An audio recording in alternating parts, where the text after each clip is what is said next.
Hello, and welcome to Short Stories. Today we will hear a concise version of an ancient Greek play called The Birds. It was written by the famous Aristophanes, probably sometime around 414 BC. The play was so good that it won second place in that year's theater competition. It would have gotten first place if it weren't for that cheater, Mepsius.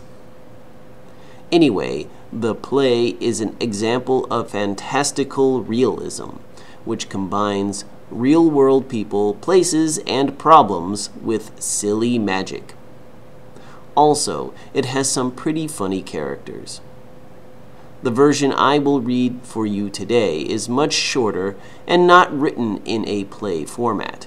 If you want to read the original play, you can go to Gutenberg.org.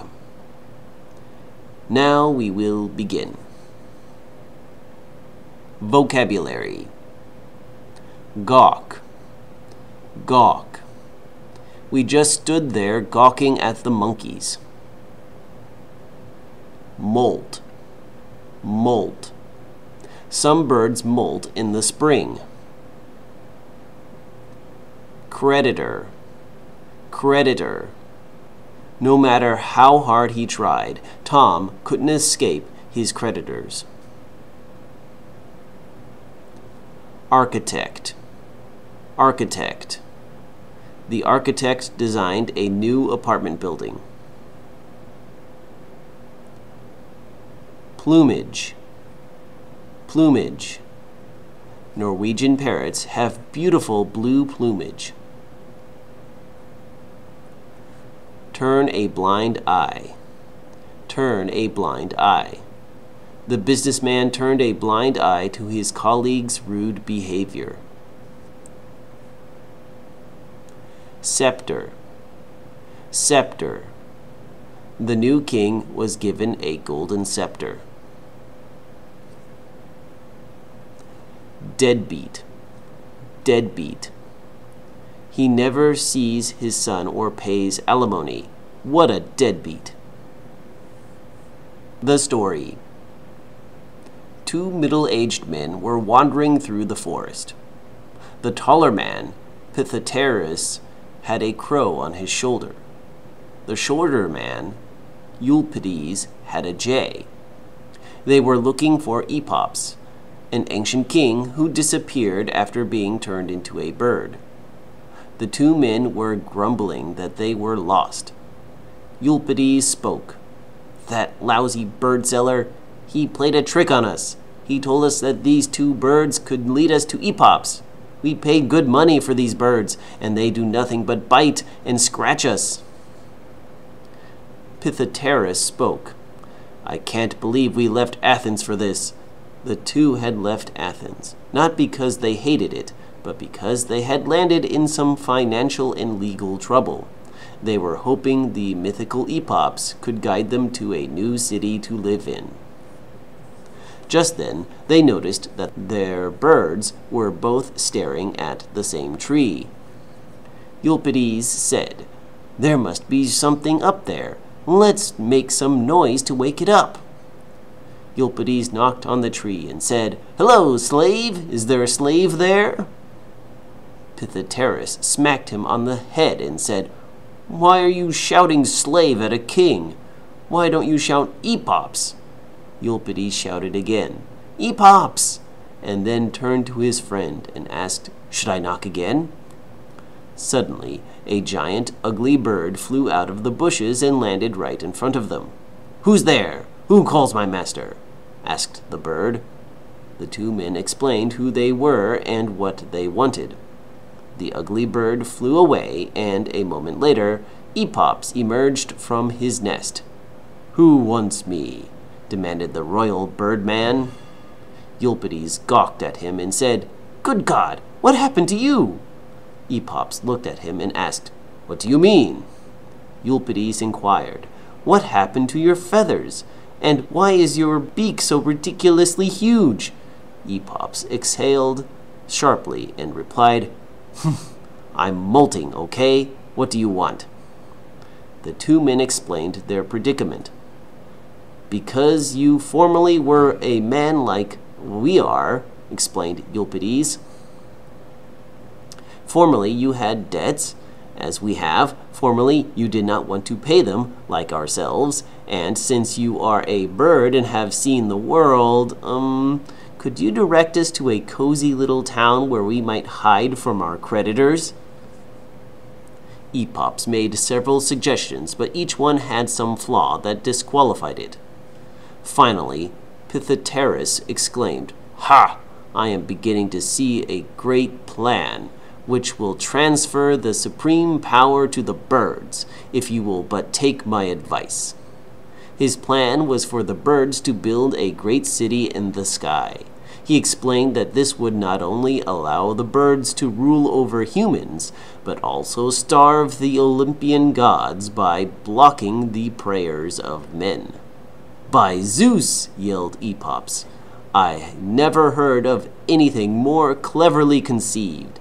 And if the other birds approve, I am going to build the city along with you."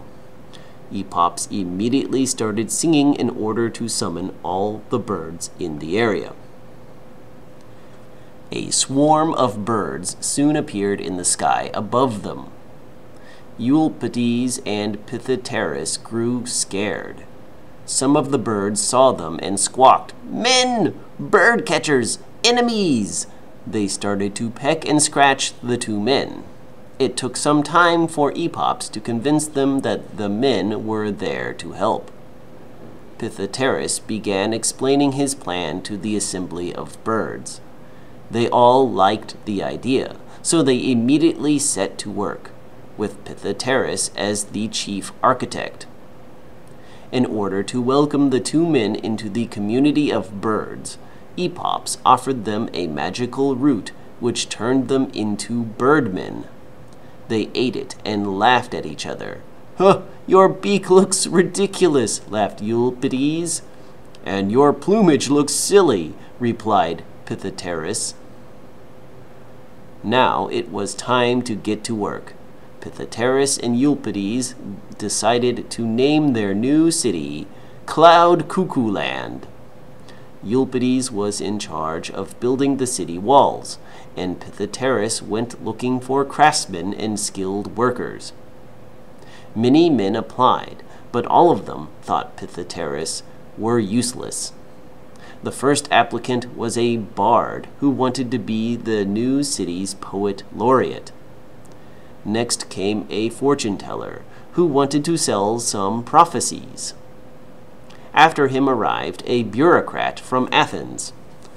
"I'm an official inspector, and I'm here to tell you that your city is not up to code." "Up to code?" asked Pythagoras. "Yes, I must uphold the building code, or people might get hurt. However, for a small fee, I might be willing to turn a blind eye." Pythagoras grew angry and said, "Here's your fee," and he kicked the inspector in the backside. Several months went by. Finally, the walls were completed. "This is great news," said Pythagoras. Then a messenger arrived from the construction site. He announced that Zeus had sent a demigod to sabotage their work. "This is bad news," said Pythagoras. Eventually, the birds managed to capture the intruder. It was the goddess Iris. Pythagoras interrogated her for several hours. The birds decided to use her as a bargaining chip. Zeus agreed to send a peace delegation, and the birds let Iris go. The next day, the delegates arrived. They were Poseidon, Hercules, and some dopey demigod called Tribalus. Pythagoras used his cunning to fool them. He invited them to dinner and said, "If you make friends with the birds by giving them Zeus's scepter, you will have a powerful ally who will help you keep watch on the humans." "That sounds good to me," said Hercules as he stuffed his face with some food. "You idiot," remonstrated Poseidon. Do you want to dethrone your own father? Hercules asked Tribalus what he thought, but Tribalus could only speak gibberish. And one more thing. I'd like to marry Zeus's girlfriend, too, added Pythagoras. You must be joking, complained Poseidon. Hercules did not have a problem with that. Furthermore, Pythagoras promised to make him rich and powerful. I will make you a king and will feed you on bird's milk and honey, he offered. Hercules agreed to all of Pythagoras' conditions, but Poseidon objected. So I guess it's up to Tribalus. What do you say? Asked Pythagoras. Tribalus finally spoke. Big bird get pretty lady. So it's settled then, said Pythagoras, as he clapped his hands together. It's a deal. The story ended when Pythagoras and Zeus's girlfriend got married in the now completed Cloud Cuckoo Land. A chorus of birds sang as the young goddess handed the scepter of Zeus to Pythagoras.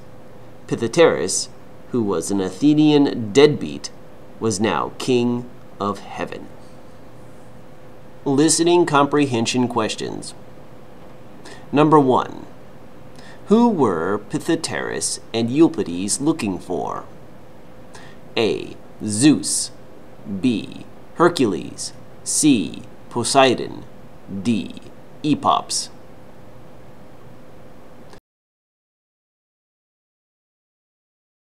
Question 2. What was Pythagoras' plan? A. To sell pancakes. B. To make a lovely stew. C. To build a city in the clouds. D. To kill Zeus. Question 3. Why were Pythagoras and Eupides running away from Athens? A. They lost their jobs. B. They owed a lot of money. C. They were kicked out. D. The city was destroyed by war.